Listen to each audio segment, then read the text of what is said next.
No, no. Okay, it's on. Okay. Good evening, everyone. Good evening. Hope everyone has had a blessed day. So we're going to go ahead and get started. Tonight, we're going to be looking at Africans in the Americas and colonial North America from 1500 to 1763.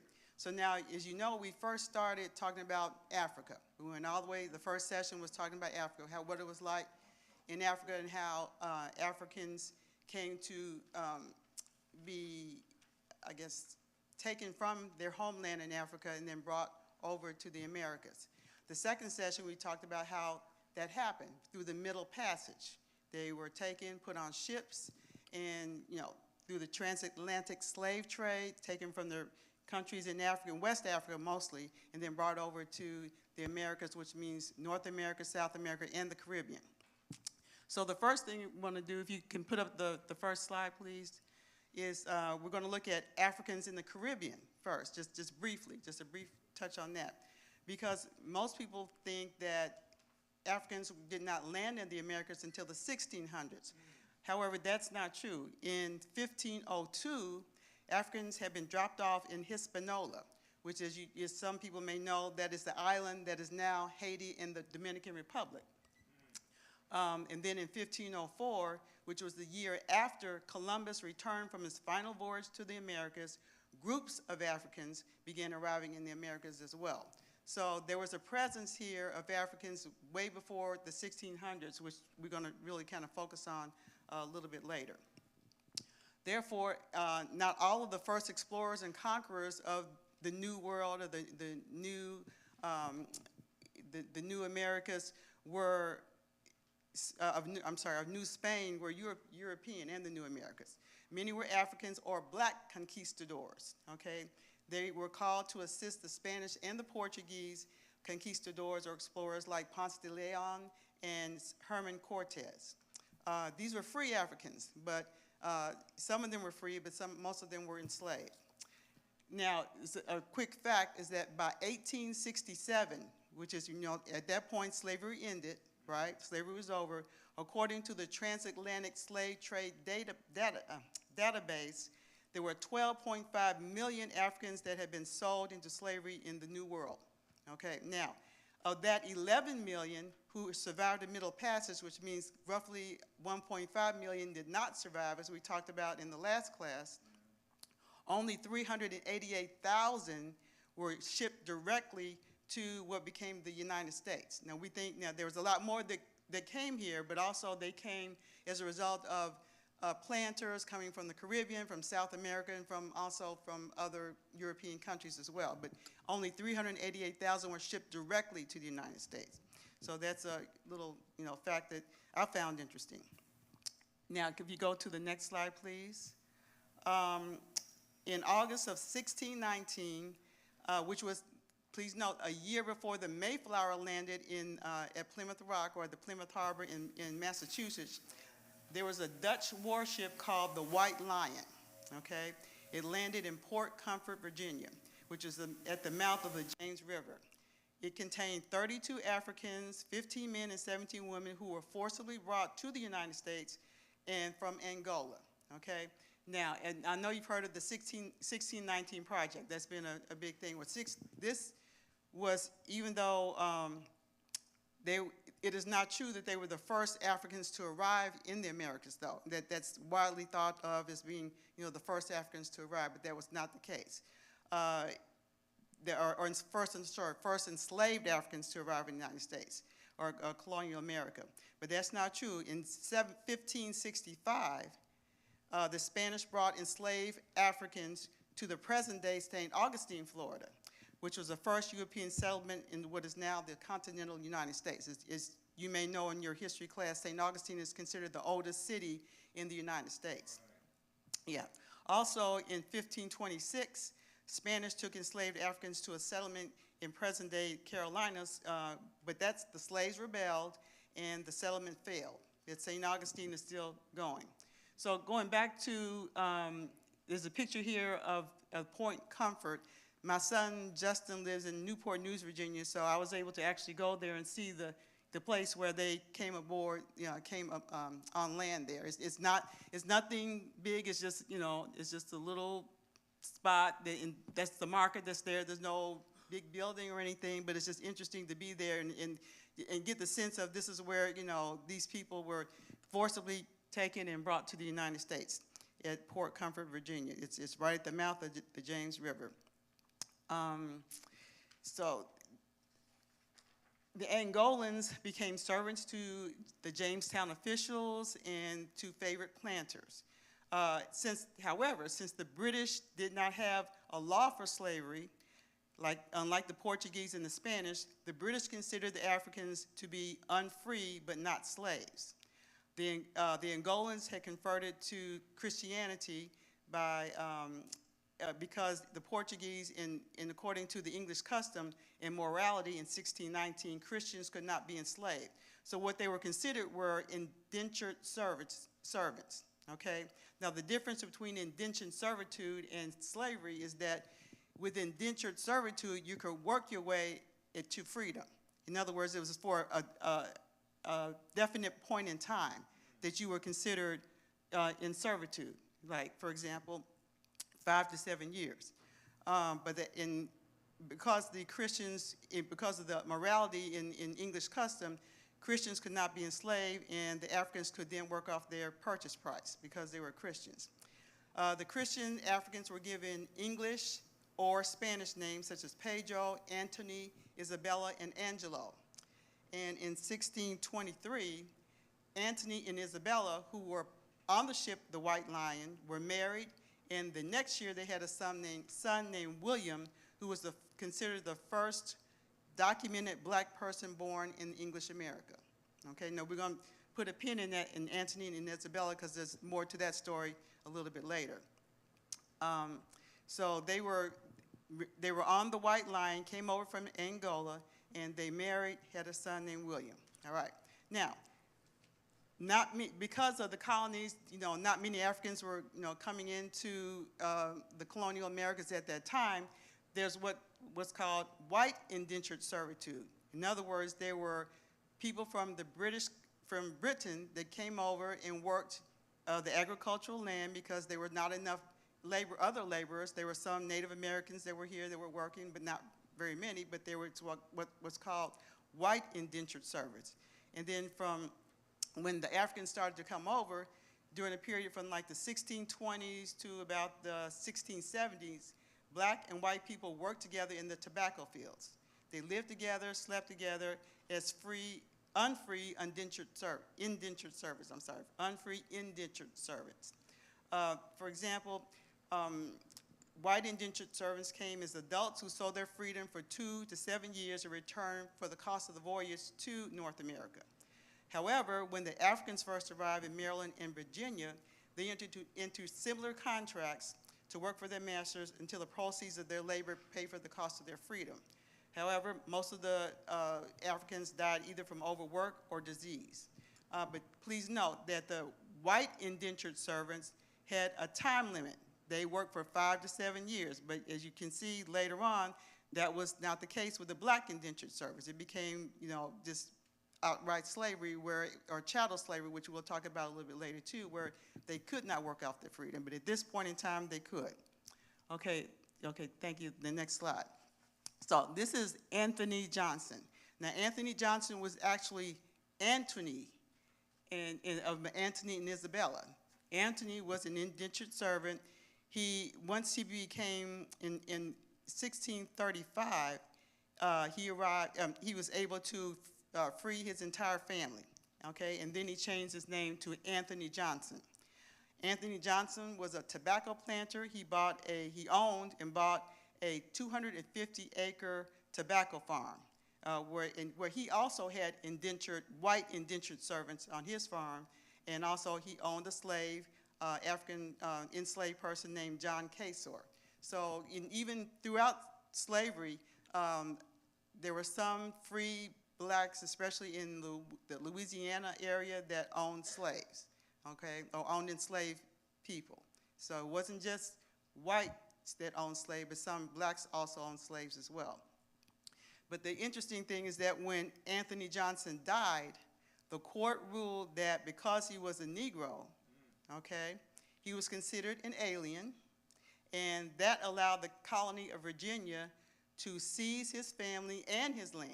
And then from that point forward, this was a turning point in history, because from that point forward, slavery was based on race only, okay? During the 17th century, there were a few black men that were able to enjoy similar status as Anthony Johnson and that of their white counterparts. They participated in the commercial and legal life of the colony. They owned land, they lent money, they sued in courts, they served as jurors and as minor officials, and sometimes were allowed to vote. But keep in mind, there were not many blacks or Africans in the colonies at that time, so it felt like it could be a safe thing to do. However, as the tobacco farms started to increase and there was the need for more laborers, okay, and then more Africans were being shipped over here, that started to change. All right, so if you go to the next slide, please. So between 1640 and 1700, the tobacco-producing colonies had grown not just in Virginia and Maryland, but also Delaware, Northern Carolinas, and that meant they underwent a social and demographic shift. The economy, now, like I said, we talked about previously, you gotta follow the money, okay? Where there's money, money is not only the root of all evil, but it's the root of most decisions that are made, even to this day. Whatever decision made, you follow, you really check into why that decision was made, and most oftentimes it's because of economic decision. So, the economy became more dependent, and then there was a need for more enslaved blacks rather than the white indentured servants, because the white indentured servants now had more opportunities. They were charging higher prices. British was gaining control of the Atlantic slave trade, so African labor was cheaper. So they started shipping more and more Africans over to the colonies to work in the tobacco farms. Now at this point, this was mainly the colonies. It was only tobacco that was the main crop. We haven't gotten the cotton yet, and we're going to talk about a little bit later in the low country, rice, which is like Georgia and South Carolina. All right, so they were cheaper, and then their class started to play a more crucial role in the shaping of slavery in America. Now, keep in mind also, the English had always assumed that Africans were inferior to the English, or to the whites. Even though blacks and whites had lived together, and we talked about and worked together, their masters, however, made distinctions based solely on race. For example, black women worked in the tobacco field, white women worked as domestics, okay? The black servants were not given last names. The white indentured servants were given last names. But then by the 1640s, black people were not allowed to bear arms, and the Anglican priests maintained that persons of African descent could not become Christians, okay? And that's important because remember, Christians could not be held in servitude. So as long as they were considered Christians, they were allowed to be indentured servants. But later on, when they became the economy forced them to need more of them, and they needed to control the Africans, they decided, okay, you're no longer Christians, so we now have the right and legal right to put you into enslavement or slavery. So in 1662, there was a law put into place that said any Christian, which means white person at that time, that committed fornication with a Negro man or woman would pay double the fine would have paid if they were caught in fornication with a white man or woman, okay? So you can see the progression of the injustice, how it starts from in the 1600s. All right, so we're gonna go on and talk about chattel slavery. Now, we mentioned the word chattel, I guess, at the last session. Does anybody remember what the word chattel means? Yes, Deacon?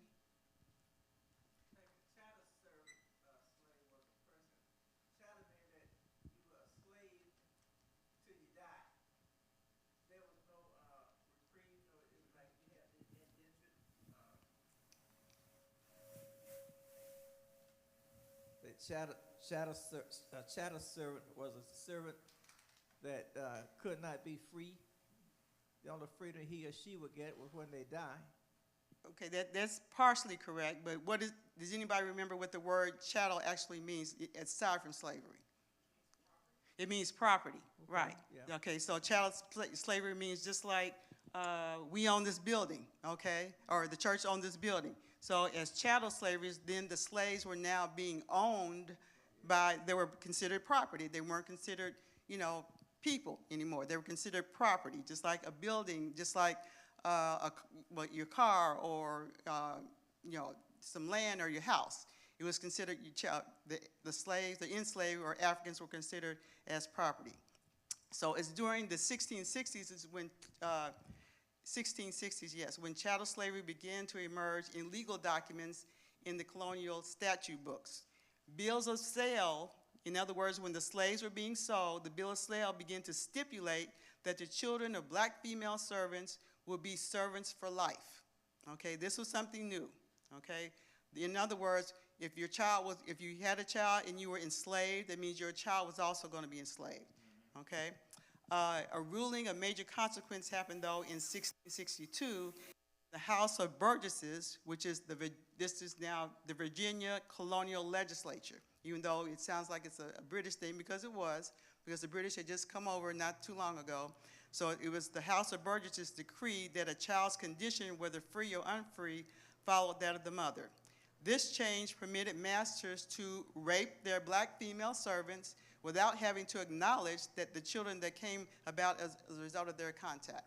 So, as we know, and we'll talk about a little bit later, this was an ongoing situation where the masters or the slave owners were able to, basically get away with raping the enslaved women, and nothing was ever done about it. And with these laws then, slavery in North America emerged as the form that remained until the Civil War, okay? A racially defined system, never-ending involuntary servitude, which Deacon Grady was just saying. Okay, so at this point, around the 1662, chattel slavery became a institution. The institution of slavery, as we know it, as we know it now, up to the Civil War, became in place. Okay, where the blacks were forced to work as agricultural laborers. It was no longer voluntary. It's no longer where you could earn your freedom. Even though sometimes that happened, some masters did allow some slaves to work for their freedom before slavery ended, but this was not the case in general. Okay, now also these other things that happened with the enslaved, the rules that came about. The enslaved could not testify against white people in court. They could not own property. They could not leave their master's estate without a pass. They could not congregate in groups larger than 3 or 4. They could not enter into contracts, and they could not marry or bear arms. Okay? Now, did that stop some of the Africans? No, it didn't. But I know some of you have seen a lot of movies, and just randomly, what are some of the movies that you've seen about slavery? I just want to see who's seen a movie about slavery, because there's several out there now. I mean, 12 Years a Slave, that's one. And any others? Yeah. Roots, okay. That was the first, I guess the first one that came out. The Amistad, okay. And Underground Railroad. So the thing about, to me, I'm throwing my personal opinion out there now. A lot of these movies about slavery, okay, we have to look at a lot of the times who produced them, who was paying for them, and what was the message that was given in those movies. It's like when I kept watching them, I'm thinking, why is it that they only show the people being enslaved, and it appears that the slaves never, or the enslaved never fought back or revolted or rebelled in any kind of way. They just, went along with yes, boss, or yes, master, or whatever, and just did what they had to do, and just seemingly, talked about it when they got back to their slave cabins, but that's not the case, and except for the Amistad. But they were not in, when they rebelled, they were in Cuba. They were not in America.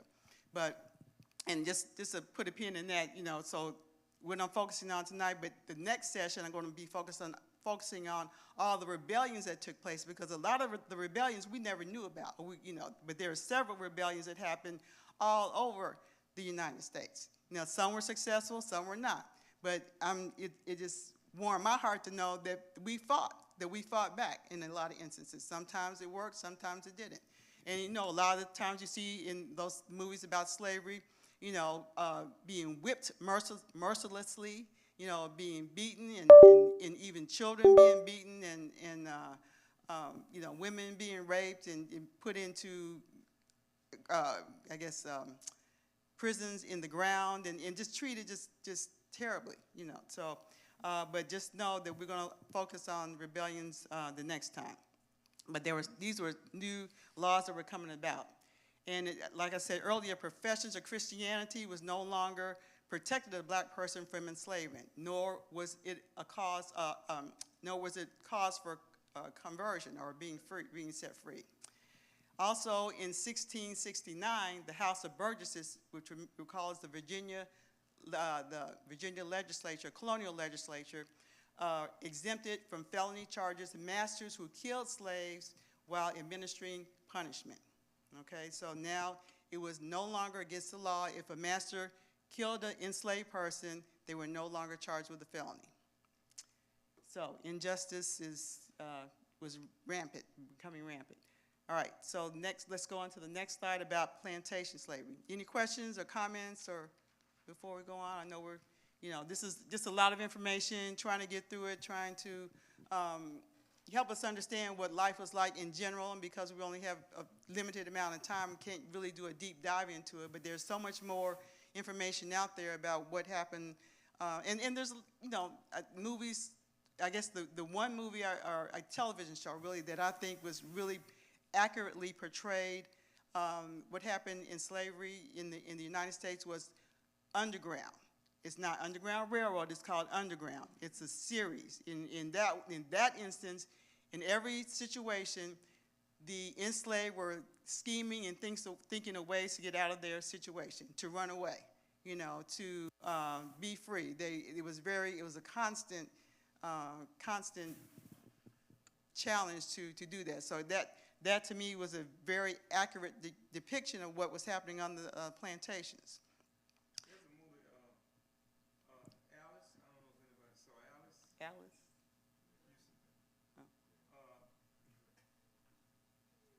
Oh. Alice, and then it's on. Yeah.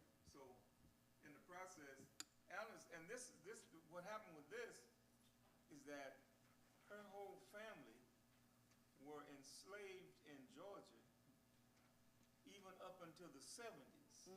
And they didn't even know, because they were so deep in the woods in Georgia, that they didn't even know that they were slaves. Wow. She never saw cars or anything like that. And this is in the 70s. This is real. The whole family was out there on this plantation and deep in the woods. And the only way they actually come away from that is that she escaped and ran out and almost got hit by an 18-wheeler. I mean, she ran miles from that plantation to get her. And this is all the way up to the 70s. When I looked at that, it was crazy. 1970. Wow. This is Right. in Georgia. In Georgia. In Georgia. Wow. So the movie is called Alice, or it's a documentary called It's Alice. It's called Alice. called Alice. Okay. Yeah, that is it's amazing because as we're going to talk about in a little bit too, the Sea Islands, the Geechee Gullah culture, because they were off of the mainland, like Hilton Head and the Fusky Island, Hilton Head especially, they didn't get a bridge to the mainland, I think, until the 1957, 59, something like that. So the whole time, those people were very much separated from what was going on in the mainland, and they had no idea. So a lot of their culture they were able to maintain and retain because they were separated from what was going on in the mainland. Yes. I got a question here. How can I get more information on this Angola law about Christians not being enslaved? That's It was not Angola, it was the Anglican. Yeah, the Anglican, yeah, in Anglican church, yeah. in the United States Yes, in the United that States. made the law. that made the law that's saying that they changed it was the House of Burgesses, which is the Virginia colonial legislature, that made the law that's saying that Christians only, so Christians, the slaves could not be considered Christians. Therefore, they were now allowed to be enslaved versus being indentured servants. Okay? So, I know where to start now, thanks. yeah. Mhm. Any other questions or comments? I have a Yes. question. Uh-huh. Sister Willis, in your study, have you discovered anywhere where you mentioned that the Portuguese brought some African slaves to the Oh, yes, yeah. Hispaniola? Mm-hmm. Were some of those ships, were some of those ships furnished by the Jews? Did you find any of that in your study? I have not seen, we see furnished by the Jews, you said? Yes, ma'am. They was like they owned some of the ships Uh-huh. that went to Africa, West Africa. Mm-hmm.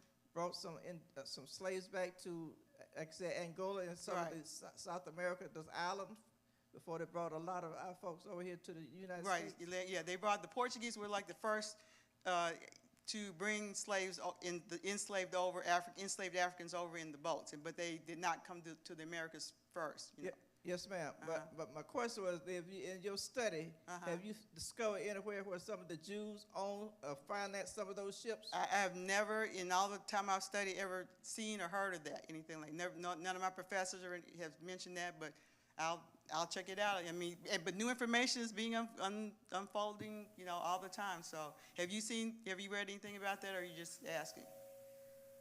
It was brought up on a show that I saw. Okay. I would check it out. You know, there's a lot of content out there now. There's a lot of information. A lot of things we see may not always be accurate. So we need to, you know, trust but confirm, you know, what we're seeing and hearing. So, yeah. All right. So now we're going to talk about plantation slavery.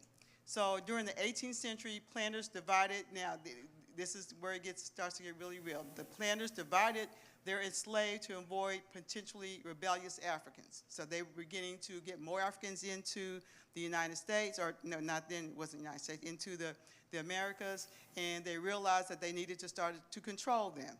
And, you know, so you're going to start to see what we talked about initially, the Willie Lynch mentality, where, you know, they were using tactics to control the enslaved. And said before the mid-18th century, nearly all of the enslaved, both men and women, worked in the fields.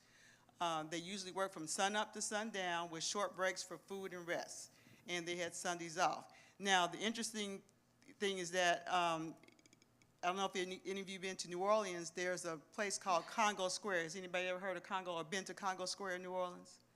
Okay, can you tell me what Congo Square was? Use your mic.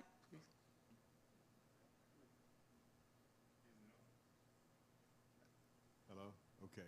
It is where slave trading took place when the slaves were sold?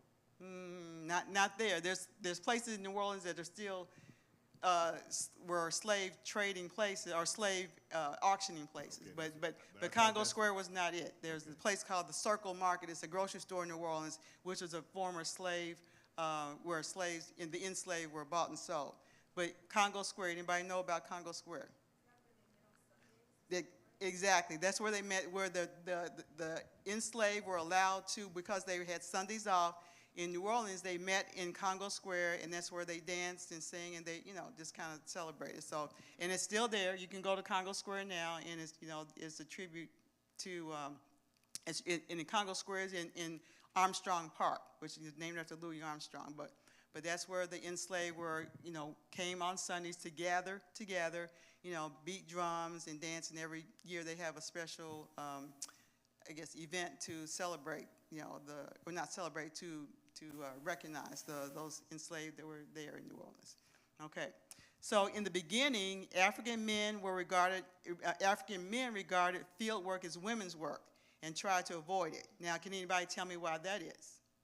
Why would African men felt like they did not need to work in the fields? Anybody want to take a guess? Anybody? Okay. Because in Africa, what did the men do? They were warriors. They were hunters, okay? Who worked in the fields in Africa? The women, okay? So they felt like the African men that came over here felt like that, you know, this is women's work. They did not, they tried to avoid it.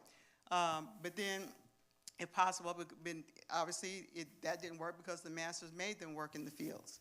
But not until 1750 did some black men begin to hold skilled occupations such as, on the plantation, such as carpenter, millers, sawyers, tanners, shoemakers, okay?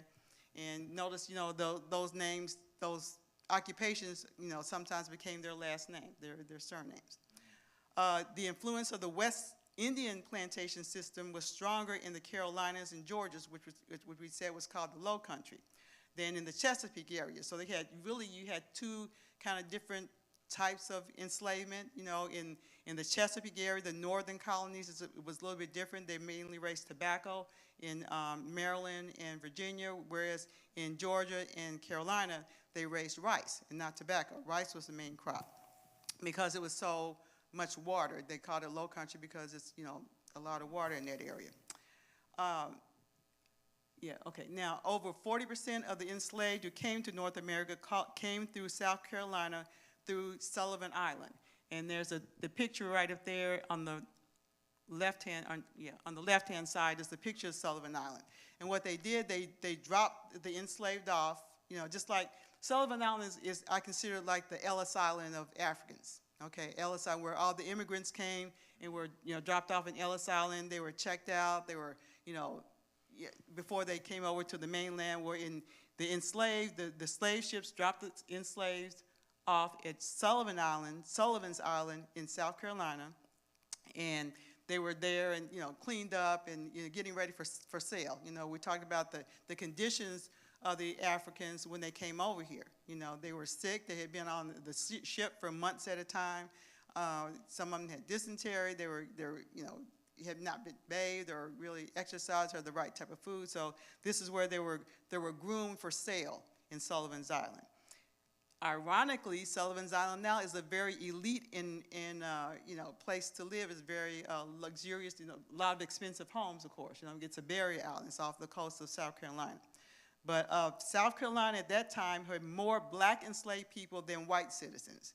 By 1740, the Carolina Low Country had 40,000 enslaved people who constituted about 90% of the population in around the Charleston area, okay?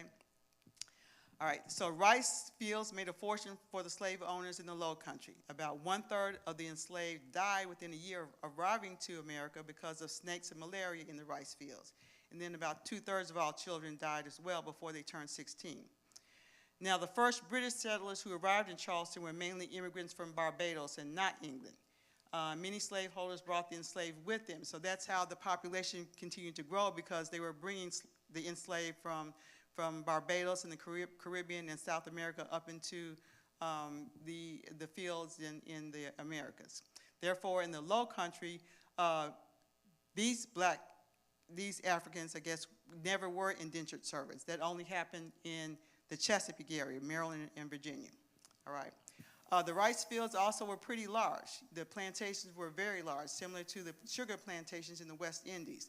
The tobacco plantations were not quite as large. And as we're going to learn about a little bit later, in the northern colonies, you know, you had people with small farms. So you had maybe 1 or 2 slaves or, you know, enslaved people, whereas in the rice and the sugar and plantations were huge. You have hundreds of slaves, if the masters could afford it, because, you know, it was a charge, it was cost. Yes. So what about cotton? Cotton, a little bit later. We're going to, yeah. Well, cotton. you know, from Alabama. Oh, I know, yeah, we working our way down the coast here. So we're starting out in Maryland, Virginia, now we're in South Carolina, Georgia, Low Country, and then a little bit later, you know, at that point in time, you know, cotton was not an issue. It was mainly tobacco and rice. But then as more people started to populate the colonies, and they needed clothing, so then, like I said, cotton became king, you know, so that was how cotton became a big crop in the southern areas, because that was the best place for cotton to grow. All right, it says, because the black population was so large, white owners constantly feared revolt, And in 1698, Carolina had the strictest slave codes in North America. And we're going to talk about that in the next session as well. In 1721, Charleston organized a Negro Watch, which was to enforce a curfew on its black population. Okay. Also during this time in the Low Country, there became distinct classes of the enslaved. As we talked about in the Caribbean, you know, there was classes of different classes of the enslaved there. And in the Creole population that was in the Low Country were people that were, I guess, the mixed race, the mixed race enslaved. They had absorbed the values of the Europeans, lived in close proximity to the white people in Charleston and Savannah, which were their relatives, okay? They were mixed race with relatives of their masters, and they were able to enjoy the social and economic privileges of those that were denied to the enslaved who worked in the rice field. So here you see the distinction between the field enslaved and the house enslaved, which, you know, it's you know, something that's still talked about today, you know, in different ways. I'm sure everybody knows what I'm talking about here. So yeah, that was in the Low Country, and but however, they were still under constant white supervision. You know, even though they were, you know, Creole, they were still considered, as you know, to be African. Now, slave life in early America. So housing for the slaves in the Chesapeake area was different from housing of the slaves, enslaved rather, in the Low Country. So in the Chesapeake area, they had log cabins with dirt floors and brick fireplaces and wooden chimneys. And Pastor Willis and I got a chance to go to Monticello, I guess before we moved here, back in 2002, in Charlottesville, Virginia. This was the actual home of Thomas Jefferson. It was a 5,000-acre tobacco plantation, beautiful home. We got to tour the home, and also the slave quarters were still there. So we got to actually see where the enslaved lived. And but it was, you know, it's beautiful. It's up on a high hill, and you know, in Charlottesville, Virginia. And it's just always, it just never ceases to amaze me that Thomas Jefferson, one of the quote-unquote founding fathers of this country, one of the writers of the Constitution, you know, all men are considered equal. Not so. This man had hundreds of slaves, okay? And not only that, I'm sure you've heard of, how many people have heard of Sally Hemings? Anybody heard of Sally Hemings? Sally Hemings was one of his enslaved, okay? And her brother, and I can't think of his name right now, but Sally Hemings was one of his enslaved. Now, Sally Hemings was related to his actual wife, but he had 6 children with Sally Hemings, and she was only like 14, you know, when all this was going on. Her brother, and I cannot think of his name right now, but anyway, her brother served as Thomas Jefferson's chef. He traveled with Thomas Jefferson, went to Europe with him, studied culinary arts over there, and his brother was considered the main, I guess, main factor in our culinary, you know, world today. They say he invented macaroni and cheese, I think ice cream. So a lot of the foods we eat today were created by Sally Hemings' brother. I think his name was John, but don't hold me to that. I should have written it down, but yeah. But anyway, if you get a chance to see or read, there's a movie out called Sally Hemings, or if you read about it, you know, and for a long time, because Thomas Jefferson was a father of the country, they did not want to acknowledge his slave children. But in the last, I guess, 15 or 20 years now, when they have family reunions, the descendants of Thomas Jefferson and the descendants of Sally Hemings have come to a reckoning, and they now acknowledge each other, and they now have family reunions together. So there's been a lot of documentation about that, but that was, you know, one of those stories. Any questions? Yes. Okay, I thought it was James, or I wasn't sure, but James Hemings. Thank you. The Sally Hemings story has one other little interesting twist. It seems to me that Thomas Jefferson, after all it was said and done, had more feelings for Sally Hemings than any other woman, and took her on travel to Paris and other places with her brother. So I think that relationship obviously has some bearing in it. Oh, I yeah. don't know how. Yeah, but so it was if, like I said, if you ever get a chance to do a deep dive, there's a book called by Annette Gordon Reed, The Hemingses of Monticello, okay, which is a huge book. I have the book. I started reading it, but it's so thick. I just, you know, it's very deep. It goes deep into the history of the Hemings, into Thomas Jefferson, his wife, and how they all kind of fit together. But it's a very interesting book. Okay, all right. So, however, in the African style of architecture was most common in the Low Country, and that's what you see here.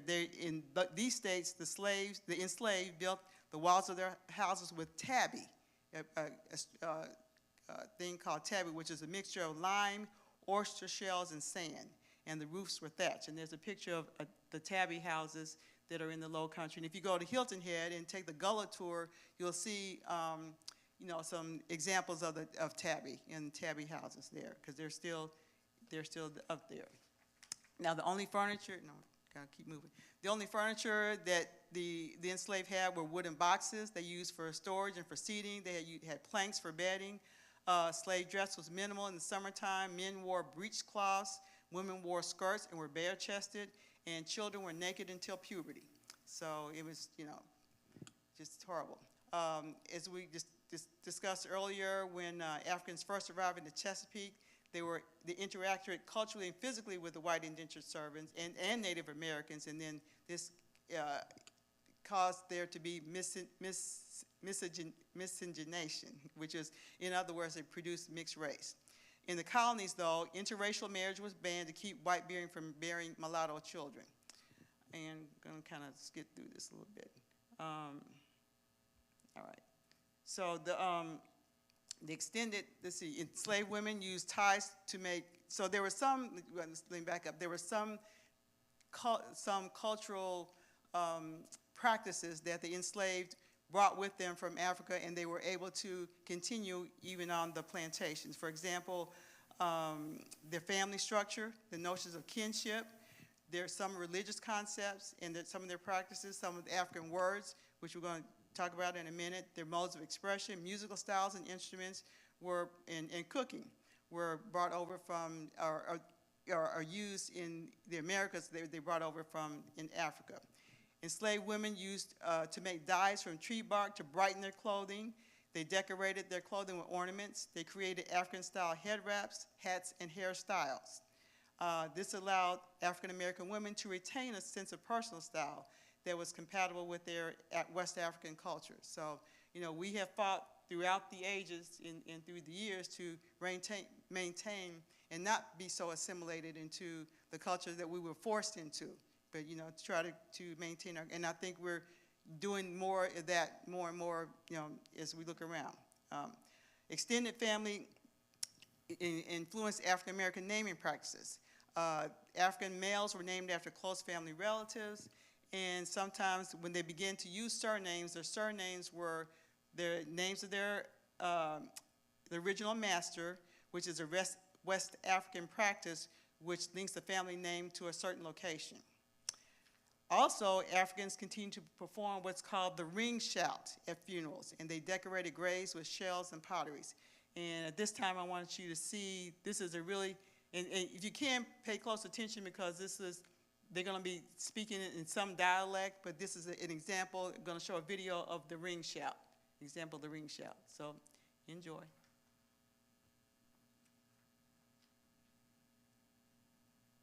Okay. And the name of it, look here, I'm going to do it the way us do it down south, y'all. We're going to do them in the dialect thing. We're going to do them in the dialect thing. Come on, y'all. Well, y'all hear me? Yeah, we got you. Say something, y'all. Right, y'all? Okay, I'm going to do them in the dialect thing. You see, us is the Georgia Geechee Gullah ring shouters. All right. And we embrace, we preserve, and we protect our heritage. We do know how to be grammatically correct. That's a new word, y'all. But we come to you. Keep them. We come to you today our way, our culture. All right. Well, look here. This is how we're going to do it, called Two Wings.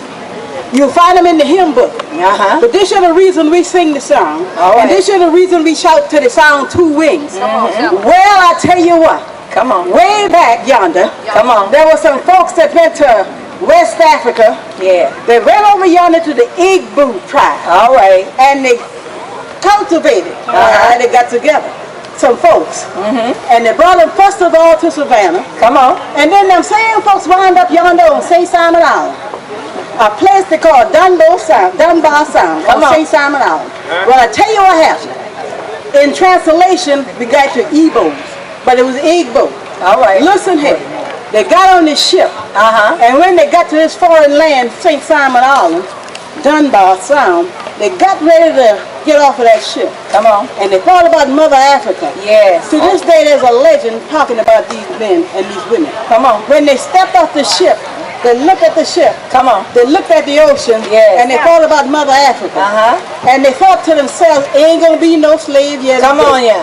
Joined themselves together, stepped over in the Dunbar Song and drowned themselves. All right. To this day, it is called Igbo's Landing on St. Simon Island, just a few miles from where we live.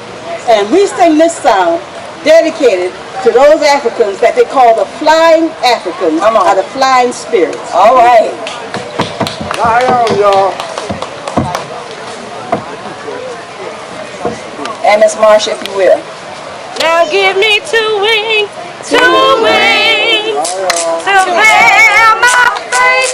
Now give me two wings to Yeah. bear my feet. Two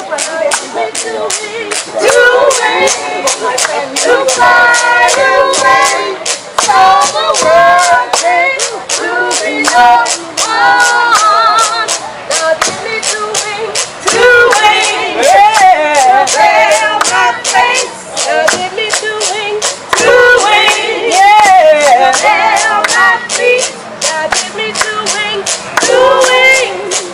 to fly away, so the world can do me no harm. One glad morning, when the fight is over, Fly away. to a land of blessed home. Fly away.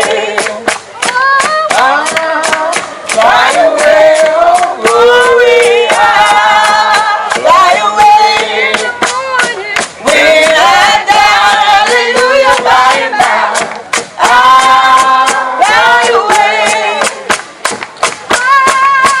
Fly away, oh glory. Fly away.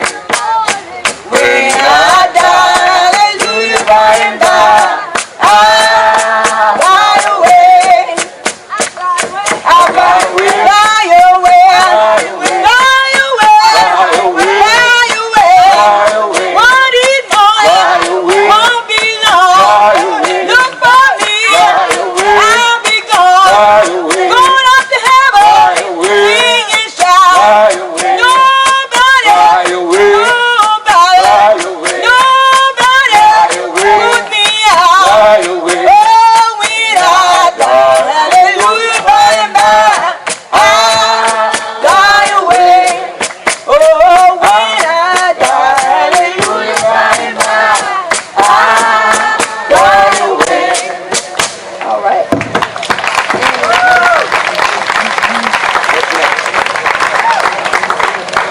Okay, so you see the ring shout, they have, the women, singing, going around in circles, but also, if you notice, in the background, they had someone with a stick beating, they had someone with playing a washboard, and other people clapping, so that's the ring shout. And I want to tell you, if you didn't hear or understand what they were talking about, it was in St. Simon Islands, there was a ship that had Igbo, which is, I think, Nigerian, or people or Africans on the ship, Igbo tribe, and it's called Dunbar Sound in St. Simon's Island. Pastor Willis and I have been there as well, and been to that spot. But when they got there, when they, like you said, they looked at the ocean, they looked at the ship, they looked at the land, and when they were getting off the boat, they drowned themselves. The whole group drowned themselves rather than set foot on in America to become enslaved. So that's called, now it's called the Ibu Landing in St. Simon's Island. So that's what that was. You get a comment? Anybody question or comment? Okay, I know we're getting short on time, so gonna cut it here. One last thing though is want to mention the Great Awakening, which was a major turning point in African American religion, and it came in conjunction with the revival known as the Great Awakening, where a white Congregationalist minister named Jonathan Edwards began an emotional ministry aimed at bringing more people into the church. Later, George Whitefield, who along with John Wesley founded the Methodist Church, carried a similar message to the colonies. They offered salvation to all who believed in Christ. However, they did not advocate emancipation, but they did preach the gospel to black people as well as whites. However, there were two factors that prevented the widespread black conversion to Christianity. Number one, the masters feared that converted slaves would interpret their new religious status and think that they could become free because the Bible says we can be free, okay, and equality. And then many slaves were, the second thing is that many enslaved were not attracted to Christianity as they continued to be satisfied with the religious practices that they brought with them from Africa, which were a lot of times were Islamic, okay? However, by the late 18th century, there were some black men that were ordained as priests and ministers, and even while enslaved, and some of them even preached to white congregations. Other factors led to a separate black church as we know it today. For example, white churches seated black people apart from white people. Black members took communion after the white members. Masters tried to use religion to instill humility and meekness in their enslaved. And therefore, African Americans decided, okay, this is not working, so we're going to establish our own churches when they could, and they used some of the same practices they use in West Africa, like dancing, shouting, clapping, and singing, and I think we know all about that in church. We still do that today in a lot of our congregations. So it's 8:26, we're gonna stop here, just a little bit more, but I'll pick up where I left off the next session, and then also we'll focus on the slave rebellions, which I think is very important because that's something that's definitely not taught and not going to be taught, especially in Florida. So that is it. Especially now. Oh, let me do one other thing. I'm sorry. I do have this is called the New Testament. This is a Gullah New Testament Bible. And I just want to read, and it's all in Gullah, the Gullah language. I just want to read just something. Okay, I'm just going to pick something that just popped out. It says, Philip and Nathaniel go with Jesus for the be sipol dim. The next day, Jesus make up on mind, go to Galilee. Find Philip and tell him, say, come with me for be me disciple. Okay, so I mean, you can take a look at it, but it's all in the Gullah language. So this is how, because it was a sea island, a barrier island, they were able to, use the English language as they know it and mix it with their West African dialect and create a dialect called Gullah Geechee. So if you ever go to Hilton Head, please take the Gullah Geechee tour. It's very informative as well. Thank you very much. Good night.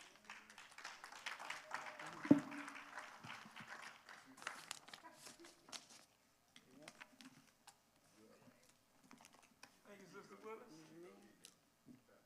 There's one up here. Yes. All right.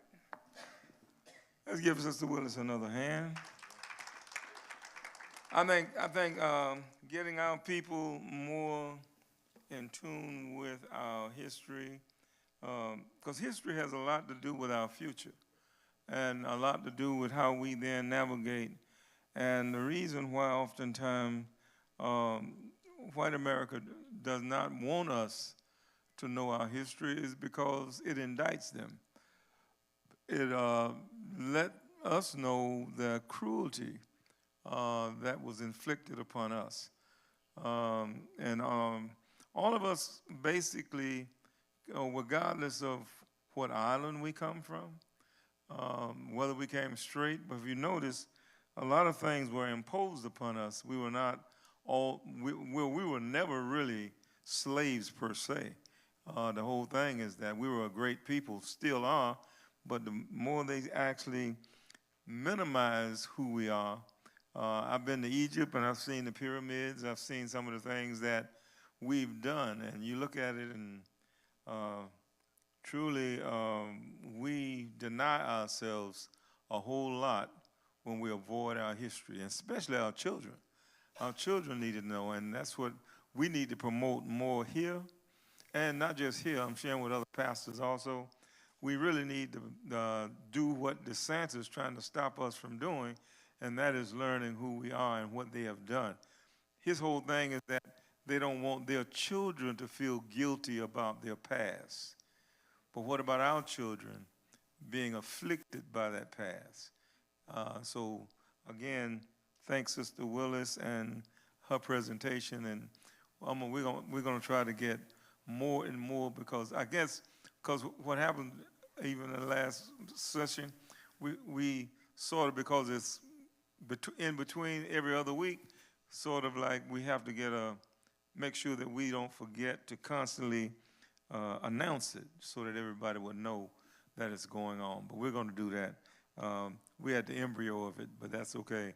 This is not something we can stop. It is something we need to escalate. Amen? Amen. Let us all stand. Give God a hand clap of praise again. Dear God and Father, we are grateful and thankful, God, for you then, Lord, allowing us before this journey is over to understand where we have come from and how much you have done for us to be where we are. For surely, one writer says that our strength is demonstrated that we survived some of the greatest inhumane treatment ever imposed upon human beings, and we're still here. And we thank you, God, for we're not here on our own. You're the one that have kept us. You're the one, Lord, that have brought us to this point. And, Lord, you're the one that will strengthen us, even out of our struggles, that we will become the people. You did it for Israel, Lord, and we are an oppressed people. We believe that you will do it for us. Matter of fact, you are doing it for us, and we thank you for it. And everybody that loved the Lord said amen.